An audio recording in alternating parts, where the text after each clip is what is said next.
Hello everyone, welcome to the channel. आइए करते हैं सुदर्शन चक्र बैच का टास्क नंबर 12 और इसका टॉपिक रहेगा न्यायपालिका और राज्य सरकार दोनों से मिलाकर के 30 क्वेश्चन लिए गए हैं। वीडियो को शुरू से लेकर के अंत तक जरूर देखेंगे, इसमें आपको बहुत कुछ सीखने को मिलेगा। तो आइए स्टार्ट करते हैं। पहला क्वेश्चन जो आपका है, राज्य विधान परिषद या स्टेट लेजिस्लेटिव काउंसिल के संदर्भ में निम्नलिखित कथनों पर विचार कीजिए। पहला स्टेटमेंट है, इसे समाप्त किया जा सकता है लेकिन भंग या डिजॉल्व नहीं किया जा सकता। तो ये वाला आपका करेक्ट हो जाएगा और ये प्रावधान आपका लिया गया है अनुच्छेद 169 के तहत। तो 169 में ये वर्णित है कि राज्य विधान परिषद को भंग नहीं किया जा सकता लेकिन समाप्त कर सकते हैं। दूसरा स्टेटमेंट है, इसके निर्माण के लिए संसद को विशेष बहुमत की आवश्यकता होती है। तो ये वाला आपका गलत हो जाएगा। यहाँ पर साधारण बहुमत की आवश्यकता होती है। विशेष बहुमत 368 आर्टिकल के तहत राज्य की स्थापना या फिर नए राज्यों के निर्माण के लिए जरूरी होता है या फिर अन्य विधेयक जो होते हैं उनके लिए। यहाँ पर केवल साधारण बहुमत की जरूरत होती है, यानी सिंपल मेजॉरिटी। सिंपल मेजॉरिटी का मतलब क्या होता है? 50% प्लस 1। कुल सीटों का जितने भी प्रेजेंट है उनका 50% प्लस 1 होना चाहिए। ये होता है आपका सिंपल मेजॉरिटी। तो दूसरा गलत हो गया। राज्य विधानसभा को उसके लिए विशेष बहुमत से प्रस्ताव पारित करना होगा, ये करेक्ट है। विधानसभा को विशेष बहुमत से और जो संसद में पारित होगा वो साधारण बहुमत से। तो पहला और तीसरा यहाँ पे करेक्ट हो जाएगा। बी पार्ट आपका राइट हो गया। अब दूसरा क्वेश्चन देखेंगे, सर्वोच्च न्यायालय से संबंधित अनुच्छेदों को सही मिलान करें। यहाँ पर आपको मैचिंग करना है। तो एक तरफ अनुच्छेद दिए गए हैं और एक तरफ उससे संबंधित प्रावधान। तो यहाँ पर देखो अनुच्छेद 131 ये आपका किससे वर्णित है? सर्वोच्च न्यायालय की मूल अधिकारिता, ओरिजिनल ज्यूरिडिक्शन से संबंधित है ये। अनुच्छेद 136 ये आपका है सर्वोच्च न्यायालय से अपील के लिए विशेष इजाजत, यानी SLP।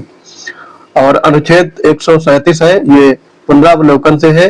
तो निर्णयों एवं आदेशों का सर्वोच्च न्यायालय द्वारा पुनर्विलोकन यानी रिव्यू कर सकते हैं इससे। और 143 है राष्ट्रपति के सर्वोच्च न्यायालय से परामर्श करने की शक्ति। तो यहाँ पर 2 1 4 3 हो जाएगा। ए पार्ट आपका करेक्ट हो जाएगा। क्वेश्चन नंबर 3 है, सुप्रीम कोर्ट के निम्नलिखित ऐतिहासिक निर्णयों के उनके वर्ष के अनुसार सही कालक्रम यानी क्रोनोलॉजिकल ऑर्डर में व्यवस्थित करें। तो यहाँ पर देखो ये 4 दिए गए हैं, मिनर्वा मिल्स मामला, केशवानंद भारती मामला, गोलकनाथ मामला और SR बोम्मई मामला। तो यहाँ पर इनको क्रोनोलॉजिकल ऑर्डर में लगाना है। तो आपको इनके ईयर पता होंगे तभी ये क्वेश्चन सॉल्व कर पाएंगे।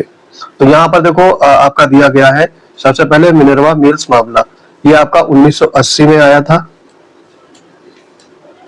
फिर है केशवानंद भारती, ये 1973 में। गोलकनाथ मामला ये 1967 में आया था। और SR मुंबई मामला ये आपका 1994 में। ये सारे ईयर आपको पता हो गए। अब आप सॉल्व हो गया क्वेश्चन। तो यहाँ पर 3 2 1 4 3 2 1 4 सी पार्ट आपका करेक्ट हो जाएगा। फिर है चौथा क्वेश्चन है, राज्यपाल के आदेश अध्यादेश संबंधी प्रावधान यहाँ पर दिए गए हैं। तो कथन देखो इसमें है, राज्यपाल द्वारा प्रख्यापित आदेश की अधिकतम अवधि 6 महीने और 6 सप्ताह हो सकती है। तो ये आपका राइट है। और राज्य विधानमंडल की मंजूरी के बिना कोई भी अध्यादेश 6 सप्ताह से अधिक लागू नहीं रह सकता जब विधानसभा सत्र में आ जाए। तो ये भी करेक्ट है। तो यहाँ पे दोनों राइट होंगे और कारण कथन की व्याख्या भी करेगा। तो यहाँ पर ए पार्ट आपका करेक्ट हो जाएगा।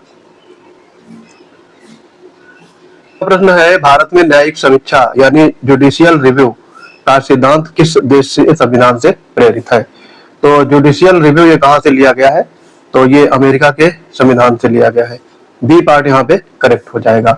ठीक है, जुडिशियल रिव्यू अमेरिका के संविधान से। विधि द्वारा स्थापित प्रक्रिया ये आपका जापान से। और संसदीय प्रणाली ब्रिटेन से ली गई है।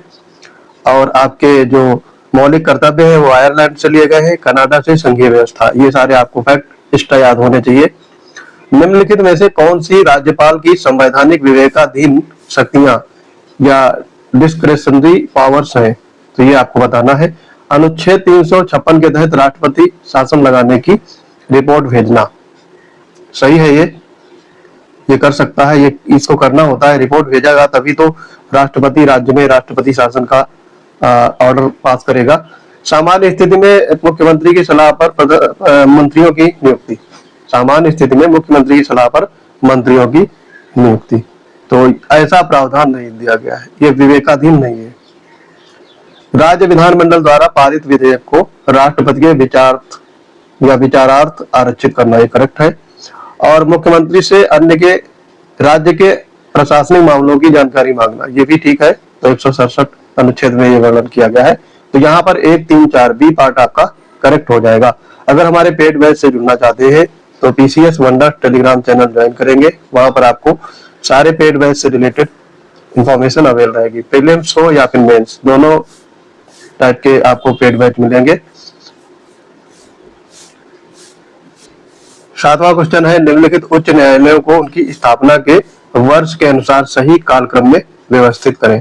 तो यहाँ पर क्रोनोलॉजिकल ऑर्डर बताना है। इलाहाबाद उच्च न्यायालय, इसकी स्थापना हुई थी इलाहाबाद उच्च न्यायालय की 1866 में। पटना उच्च न्यायालय की स्थापना हुई थी 1916 में। दिल्ली उच्च न्यायालय की स्थापना 1966 में हुई थी। और कोलकाता उच्च न्यायालय की स्थापना ये 1862 में।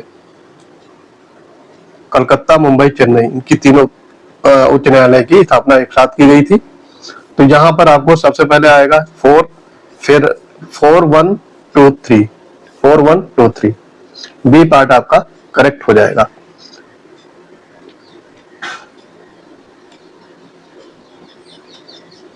आगे बढ़ेंगे, इसमें 8वें नंबर पे, निम्नलिखित में से कौन सर्वोच्च न्यायालय की मूल अधिकारिता में शामिल है। तो यहाँ पर देखो अनुच्छेद 131 के संदर्भ में पूछा गया है, कौन सर्वोच्च न्यायालय की मूल अधिकारिता में शामिल है। भारत सरकार और एक या अधिक राज्यों के बीच विवाद, ये आपका सही है। संसद के किसी भी सदन के चुनाव से संबंधित विवाद, ये गलत है, दूसरा वाला इसमें गलत हो जाएगा। फिर है राज्य सरकार, भारत सरकार और केंद्र शासित प्रदेश के बीच में विवाद, ये भी आपका गलत है, ये 131 के अनुच्छेद के अंतर्गत नहीं आते हैं। 2 या 2 से अधिक राज्यों के बीच विवाद ये आता है। पहला और चौथा यहाँ पे करेक्ट हो जाएगा, सी पार्ट आपका राइट हो गया। सभा और साधारण विधेयक, कथन और कारण दिए गए हैं। राज्य विधानसभा विधान परिषद द्वारा साधारण विधेयक में किए गए किसी भी संशोधन के मानने के लिए बाध्य नहीं है।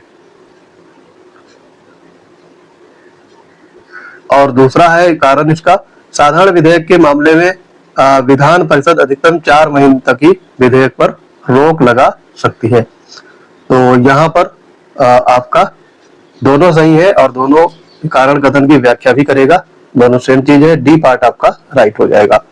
भारत के निम्नलिखित मुख्य न्यायाधीशों यानी सीजेआई को उनके कार्यकाल के अनुसार सही कालक्रम में व्यवस्थित करना है। तो यहाँ पर क्रोनोलॉजिकल ऑर्डर पूछा गया है। पीएन भगवती, वाईवी चंद्रचूड़, दीपक मिश्रा और रंजन गोगोई, तो इनके आपको ईयर पता होंगे तभी आप इसको सॉल्व कर पाएंगे। तो यहाँ पर देखो सबसे पहले पीएन भगवती दिया गया है, ये आपका 1985 से 86 के बीच में थे, ये 85-86 में। वाईवी चंद्रचूड़ ये आपका 1978 से और 85 के बीच में रहे हैं। दीपक मिश्रा रहे हैं 2017-18 में और रंजन गोगोई 18-19 में, 2018-19 में।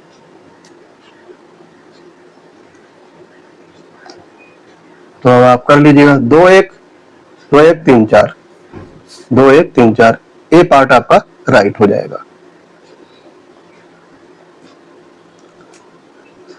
11 है उच्च न्यायालय के क्षेत्राधिकार से संबंधित अनुच्छेदों का मिलान करेंगे। तो इसमें आपको मैचिंग बतानी। अनुच्छेद 226 ये आपका है उच्च न्यायालय की रिट जारी करने की शक्ति, जो कि आपके सर्वोच्च न्यायालय में अनुच्छेद 32 में वर्णित है, जिसे डॉक्टर अंबेडकर ने कहा था संवैधानिक उपचारों की व्यवस्था या फिर संवैधानिक उपचार बताया था।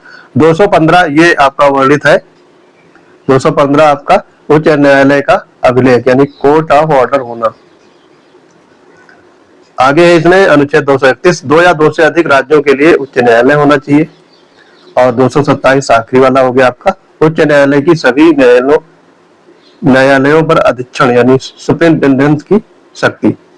तो यहाँ पर 3 4 1 2, 3 4 1 2 सी पार्ट आपका करेक्ट हो जाएगा।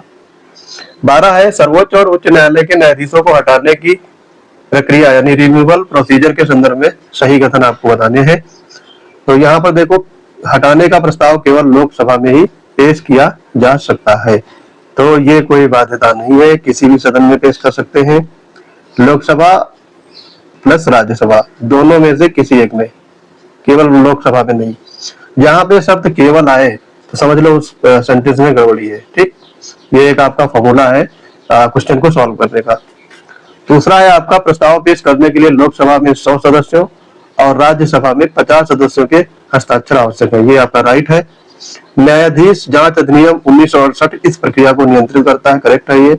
और संसद के दोनों सदनों द्वारा विशेष बहुमत से प्रस्ताव पारित करना होगा, यानी 2/3 मेजोरिटी में करना होगा। 2 3 4 बी पार्ट आपका करेक्ट हो जाएगा। 13 नंबर है संविधान के अनुच्छेद 165 के तहत राज्य के महाधिवक्ता यानी एडवोकेट जनरल की नियुक्ति किसके द्वारा की जाती है? तो ये राज्य के राज्यपाल के द्वारा, सी पार्ट आपका यहाँ पे करेक्ट हो जाएगा। और ये अनुच्छेद 165 के तहत होती है, ये आपको ध्यान रखना है। और ये राज्य का सर्वोच्च विधि अधिकारी भी होता है, तो इसको महाधिवक्ता कहते हैं।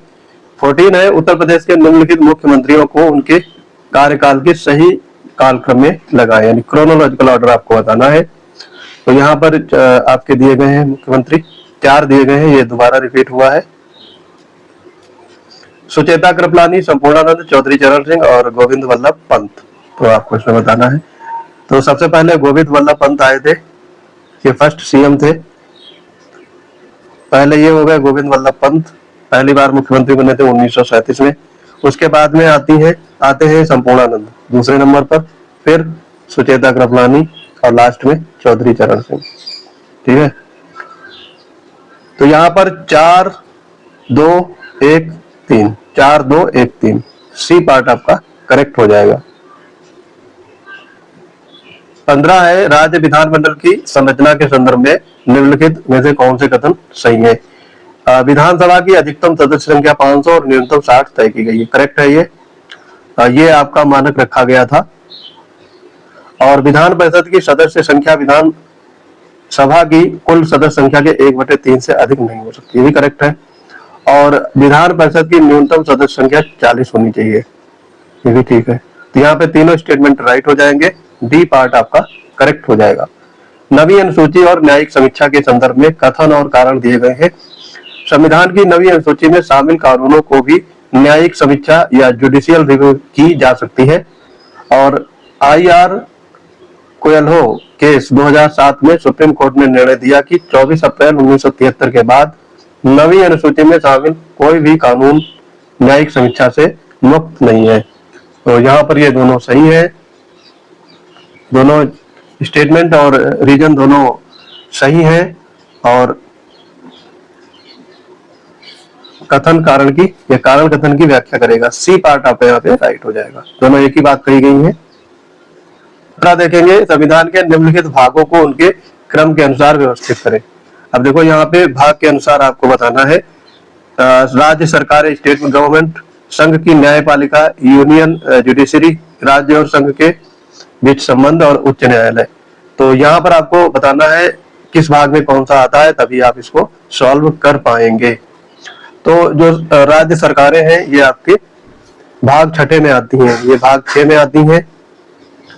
संघ की न्यायपालिका और ये भाग 5 में आती है। संघ और राज्यों के बीच में संबंध, संघ और राज्यों के बीच में संबंध ये, या केंद्र और राज्यों के बीच में संबंध, ये आता है आपका भाग 9 में। और उच्च न्यायालय जो आते हैं ये भाग 6 के अध्याय 4-5 में आते हैं। तो आप इसमें सॉल्व कर लीजिएगा। 2 1 4 3 ए पार्ट आपका करेक्ट हो जाएगा।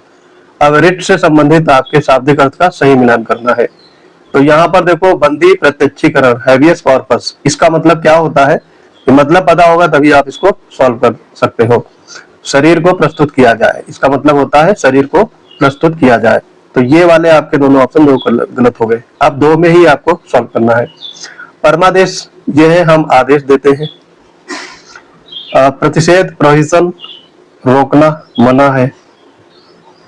और अधिकार परीक्षा, किस अधिकार से, इनका शाब्दिक अर्थ भी आप अपने हिसाब से कर सकते हो। जैसे बंदी प्रत्यक्षीकरण, ये आपका थोड़ा सा ध्यान रखना है, बंदी बनाया जा रहा है तो शरीर को प्रस्तुत किया जाए, इस टाइप का। परमादेश में क्या है, आदेश छुपा हुआ है, हम आदेश देते हैं। प्रतिषेध यानी इसमें मनाही होती है, रोकना। और अधिकार में किस अधिकार से, तो सारे मैच कर लोगे ऐसे। तो यहाँ पर देखो आपका 3, 1, 4, 2 बी पार्ट आपका करेक्ट हो जाएगा।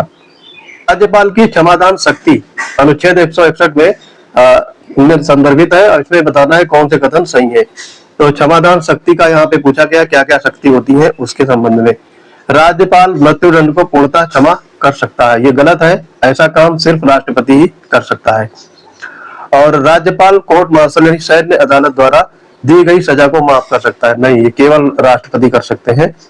राज्यपाल राज्य विधि के तहत दिए गए मृत्युदंड को निलंबित, परिहार या फिर लघुकृत कर सकता है, सस्पेंड करेगा, रिमिट कर सकता है या फिर कम्यूट यानी किसी भी सजा को कम कर सकता है, लघुकृत कर सकता है या उसको मिनिमाइज कर सकता है। तो यहाँ पर केवल 3 आपका राइट हो जाएगा। उच्च न्यायालय हाई कोर्ट के सेवानिवृत्त न्यायाधीश की पेंशन किस निधि से जाती है, तो ये तो काफी इजी है, आप कर लेंगे इसको। लेकिन यहाँ पर भी एक झोल होता है कि जैसे यहाँ पर दिया गया देखो उच्च न्यायालय, तो आप सोचोगे कि राज्य की संचित निधि से जाता होगा, लेकिन राइट आंसर है भारत की संचित निधि से, बी पार्ट आपका करेक्ट हो जाएगा। तो यहाँ पर ये ट्रैप होता है कि लोग, बच्चे जो होते हैं स्टूडेंट, वो क्या करते हैं, राज्य न्यायालय से संबंधित होता है ये उच्च न्यायालय, तो वो संचित निधि लगाएंगे स्टेट वाली, जो कि गलत है, बी पार्ट यहाँ पे राइट हो जाएगा। 21 में हम देखेंगे सर्वोच्च न्यायालय से संबंधित निम्नलिखित अनुच्छेदों को उनके संख्यात्मक क्रम में पहले से बाद के क्रम में लगानी, यानी क्रोनोलॉजिकल ऑर्डर में लगाना है। सुप्रीम कोर्ट द्वारा घोषित कानून सभी न्यायालयों पर बाध्यकारी होंगे, तो ये किस अनुच्छेद में वर्णित किया गया है। तदर्थ न्यायाधीशों की नियुक्ति ये आपका है 127 में, बाध्यकारी जो है 141 में। सुप्रीम कोर्ट से सलाह ले सकता है, ये किसमें लेगा सलाह, 143 में। और सुप्रीम कोर्ट एक अभिलेख न्यायालय यानी कोर्ट ऑफ रिकॉर्ड होगा, ये किसमें वर्णित है, अभिलेख न्यायालय किसमें है, ये आपका है 129 में। ये सारे अनुच्छेद आपको याद रखने हैं, इंपॉर्टेंट है, पूछे जाते हैं, तो एक बार फिर से देख लेंगे। सुप्रीम कोर्ट द्वारा घोषित कानून सभी न्यायालयों पर बाध्यकारी होगा, 141 में वर्णित है। तदर्थ न्यायाधीश यानी एडहॉक जज होते हैं, उनकी नियुक्ति 127 में। राष्ट्रपति की सुप्रीम कोर्ट से सलाह लेने की शक्ति 143 से, और सुप्रीम कोर्ट एक अभिलेख न्यायालय होगा या कोर्ट ऑफ रिकॉर्ड होगा, ये 129 में है। अब आप इनको मिला लीजिए, 2, 4, 1, 3, 2, 4, 1, 3, ये पार्ट आपका राइट हो जाएगा। जनहित याचिका यानी पीआईएल के संबंध में आपको बताने हैं कौन से कथन यहाँ पे स्टेटमेंट राइट होंगे। पीआईएल की अवधारणा या उसकी उत्पत्ति की गई है अमेरिका से, करेक्ट है ये। भारत में पीआईएल की शुरुआत का श्रेय न्यायमूर्ति पीएन भगवती और वीआर कृष्ण अय्यर को दिया जाता है, ये भी आपका करेक्ट हो जाएगा। और पीआईएल केवल सर्वोच्च न्यायालय में दायर की जा सकती है, उच्च न्यायालय में नहीं, तो ये गलत दिया गया है, दोनों में दायर कर सकते हैं। पहला और दूसरा यहाँ पे करेक्ट हो जाएगा। मुख्यमंत्री और राज्य योजना बोर्ड, इससे संबंधित आपका क्वेश्चन करना है। तो यहाँ पर देखो कथन और कारण दिए गए हैं। मुख्यमंत्री राज्य योजना बोर्ड या स्टेट प्लानिंग बोर्ड का अध्यक्ष होता है, और इसका कारण क्या है, मुख्यमंत्री अंतरराज्यीय परिषद और राष्ट्रीय विकास परिषद यानी एनडीसी का सदस्य होता है, जिसकी अध्यक्षता प्रधानमंत्री करते हैं। तो यहाँ पर ये दोनों फैक्ट सही है, और व्याख्या नहीं करेगा, यहाँ पे अलग अलग चीजें हैं, तो बी पार्ट आपका यहाँ पे राइट हो जाएगा। न्यायिक नियुक्तियों से संबंधित निर्णयों को कालक्रम में लगाना है। प्रथम न्यायाधीश मामला फर्स्ट जज केस राष्ट्रीय न्यायिक नियुक्ति आयोग एनजेएसी अधिनियम, द्वितीय न्यायाधीश मामला कॉलेजियम प्रणाली की शुरुआत, और तृतीय न्यायाधीश मामला कॉलेजियम का विस्तार। तो यहाँ पर देखो 3 के बाद 4 आएगा, ठीक, 3 के बाद 4 कहाँ पे आ रहा है, केवल एक ऑप्शन में। लेकिन उसके पहले भी कुछ आएगा। ये नहीं कि 3 से 4 आ रहा तो लगा देंगे तो लास्ट वाला इसमें 2 आ रहा है और इसके पहले पहले वाले में भी ऑप्शन में आ रहा है, तो यहाँ पर 2 में आप कंफ्यूज होंगे। ये दोनों तो आपके ऐसे ही गलत हो जाएंगे। तो ऑप्शन एलिमिनेशन मेथड यहाँ पे यूज करेंगे। 3 के बाद में 4 आएगा, 2 में आ रहा है आपका। अब आपको इसमें और अच्छे से समझना होगा कि जो 2 है न्यायिक नियुक्ति आयोग, ये कब आएगा, तभी आप इसको सॉल्व कर पाएंगे। अभी 50-50% चांस है, रिस्क लिया जा सकता है एग्जाम में। अगर नेगेटिव मार्किंग नहीं है तब तो आराम से रिस्क ले सकते हो, और अगर नेगेटिव है तो भी रिस्क इस क्वेश्चन में लिया जा सकता है। तो यहाँ पर देखो आपको ईयर पता होने चाहिए। प्रथम न्यायाधीश जो मामला है फर्स्ट जजेज का, वो आया था आपका 1981 में। फिर है राष्ट्रीय न्यायिक नियुक्ति आयोग, ये आपका हुआ था 2014 में बनाया गया था ये। और द्वितीय कॉलेजियम सिस्टम जो सेकेंड जजेज का है वो 1993 में है। और तृतीय वाला जो थर्ड वाला आता है वो 1998 में। अब आप इसमें कर सकते हो। तो यहाँ पर देखो पहला आएगा, फिर तीसरा आएगा, फिर चौथा, फिर दूसरा। ए पार्ट आपका करेक्ट आ जाएगा। ठीक। 25 है राज्य और उसकी विधानसभा सीटों का मिलान करना है। काफी इंटरेस्टिंग क्वेश्चन है। यहाँ का पीसीएस और आरओआर दोनों का फेवरेट क्वेश्चन है, पूछा जाता है आजकल। ये आपके अन्य एग्जामों में भी पूछा जाने लगा है, जैसे एसएससी या फिर यूपी ट्रिपल में। तो यहाँ पे देखो राज्य दिए गए हैं, विधानसभा सीटें। उत्तर प्रदेश में कितनी सीटें हैं? 403। पहले का चौथा 2 में दिया गया, ये वाले ऑप्शन आपके ऐसे एलिमिनेट हो गए। पश्चिम बंगाल में फिर कितनी सीटें होंगी? अब देखो यहाँ पे आपका झोल है, पश्चिम बंगाल और महाराष्ट्र, इन दोनों में सीट अगर पता होंगी तभी आप सॉल्व कर पाएंगे। लेकिन एक चीज यहाँ पे और है कि अगर आपको बिहार में पता है कि सीटें कितनी है तो भी कर लेंगे, लेकिन यहाँ पे देखते हुए बिहार लास्ट मतलब कम होंगी सबसे सीटें, तो लास्ट वाला 1 हो गया। तो यहाँ पर देखो लास्ट में दोनों में 1-1 दिया गया है, तभी आप सॉल्व नहीं कर पाएंगे। तो पश्चिम बंगाल में सीटों की संख्या कितनी है? 294। और मुंबई में है या महाराष्ट्र में 288। तो अब आप सॉल्व कर लेंगे। ठीक है, तो यहाँ पर आपका 4-3-2-1 ए पार्ट आपका करेक्ट हो जाएगा। 26 है संविधान के अनुसार सर्वोच्च न्यायालय का न्यायाधीश बनने के लिए क्या योग्यताएं क्वालिफिकेशंस निर्धारित है? तो सर्वोच्च न्यायालय के न्यायाधीश के लिए वो भारत का नागरिक हो, ठीक है, ये वो कम से कम 5 वर्ष तक किसी उच्च न्यायालय का न्यायाधीश रहा हो, करेक्ट। वो कम से कम 10 वर्ष तक किसी उच्च न्यायालय में अधिवक्ता या एडवोकेट रहा हो, ठीक है। और उसकी न्यूनतम उम्र 35 वर्ष हो। ये वाला आपका न्यूनतम आयु निर्धारित नहीं की गई है। पहला, दूसरा, तीसरा, डी पार्ट आपका राइट हो जाएगा। राज्य विधान परिषद लेजिस्लेटिव काउंसिल के कितने सदस्य राज्य की विधानसभा के सदस्यों द्वारा चुने जाते हैं? ये वाला अभी हम लोग कर चुके हैं, लेकिन यहाँ पर आपका जो राज्य विधान परिषद के कितने सदस्य राज्य की विधानसभा द्वारा चुने जाते हैं, तो ये आपका हो जाएगा 1/3। सी पार्ट आपका करेक्ट हो जाएगा। 1/3 सदस्य विधानसभा द्वारा चुने जाते हैं और 1/3 स्थानीय निकायों द्वारा, 1/12 शिक्षकों द्वारा, 1/12 स्नातकों द्वारा और 1/6 राज्यपाल नियुक्त करते हैं। तो ये सारी प्रक्रिया है। राज्य विधानमंडल में किसी साधारण विधेयक या फिर ऑर्डिनरी बिल को पारित होने के चरण आपको बताना है, सही क्रम क्या होगा। तो ये आपको क्रोनोलॉजिकल ऑर्डर में पूछा गया है। राज्य की सहमति, राज्यपाल की सहमति, तो ये तो आपका एकदम लास्ट में होगा, जब सारी प्रक्रिया हो जाएगी तब ये आएगा। तो यहाँ पर लास्ट में है, तो ये वाला ऑप्शन तो ऐसे ही गलत हो गया। ठीक, अब देखो 3 में आपका 1-1 लास्ट में दिया गया है। आप कैसे सॉल्व करेंगे? अब यहाँ पर देखो प्रथम पठन विधेयक को सदन में पेश करना, ये वाला आपका फर्स्ट नंबर पे आएगा। तो यहाँ पे दूसरे फर्स्ट पे आएंगे, तो ये वाला आपका एलिमिनेट हो गया। अब बचे 2 ऑप्शन। 2 में अब तीसरे और चौथे में कौन आएगा दूसरे नंबर पे? ये तो लास्ट में आएगा, ये आपका 4th पे आ जाएगा और ये पहले पे आएगा। अब इन दोनों में आपको बताना है सबसे पहले कौन आएगा। समिति स्तर या कमेटी स्टेज या खंडसा विचार और दूसरे सदन में प्रेशर ट्रांसफॉर्मिंग। तो देखो यहाँ पर आपका समिति स्तर या कमेटी स्टेज में पहले जाएगा, फिर उसके बाद में दूसरे सदन में इसको ट्रांसफॉर्म किया जाएगा, ट्रांसमिट किया जाएगा। तो यहाँ पर ये तीसरा हो जाएगा, दूसरा हो जाएगा, और ये आपका तीसरा हो जाएगा। तो यहाँ पे होगा 2, 3, 4 और 1, ये ऑप्शन आपके राइट हो जाएंगे। ए पार्ट आपका करेक्ट हो जाएगा। पर मंत्रिपरिषद के संदर्भ में बताना है कौन से कदम सही है। 91वें संविधान संशोधन 2003 के अनुसार राज्य मंत्रिपरिषद में मुख्यमंत्री सहित मंत्रियों की कुल संख्या विधानसभा की कुल सदस्य संख्या का 15% से अधिक नहीं हो सकता है। तो ये वाला आपका राइट है। ये संशोधन 91वां हुआ था 2003 में, ये भी फैक्ट आपको याद रखने हैं। फिर है आगे, राज्य में मंत्रियों की न्यूनतम संख्या 12 से कम नहीं हो सकती। देखो ये आपका अधिकतम लिमिट बताई गई है और ये न्यूनतम है 12, इससे कम आप मंत्री नहीं बनाएंगे, ये भी करेक्ट है। और मंत्री राज्यपाल के प्रसाद पर्यंत पद धारण करेंगे, तो ये भी ठीक है, क्योंकि जितने भी मंत्री है व्यक्तिगत रूप से राज्यपाल के प्रति उत्तरदायी होते हैं। तो यहाँ पर तीनों स्टेटमेंट राइट हो जाएंगे, डी पार्ट आपका करेक्ट हो जाएगा।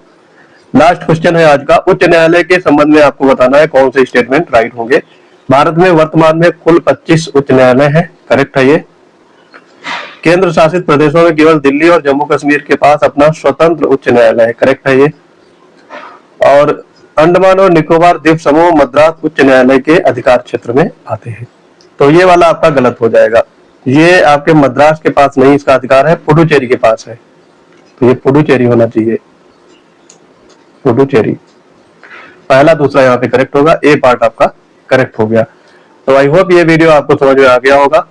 चैनल में और भी पेड बैच चलाए जा रहे हैं, तो वहां पे आप जुड़ सकते हैं। PCS wonders Telegram channel join करेंगे, यहाँ पर आपको इलाहाबाद आरओ पीसीएस प्रीलिम और मेंस दोनों, आरओ प्रीलिम और मेंस, इसके अलावा निबंध का बैच भी चलाया जा रहा है।